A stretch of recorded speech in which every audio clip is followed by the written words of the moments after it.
काटा नहीं राजधारा स्वयं करने अर्जुन का बन गया माता की काटा नहीं राजधारा स्वयं करने अर्जुन का बन गया रहा कौन कारण तो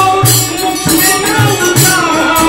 रहा कौन कारण तो मुख में न उतारा स्वयं हाथ से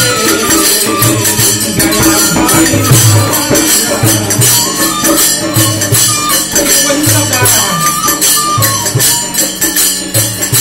होते तो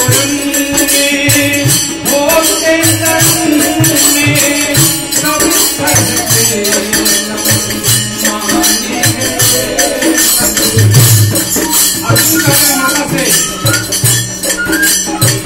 जाने को ले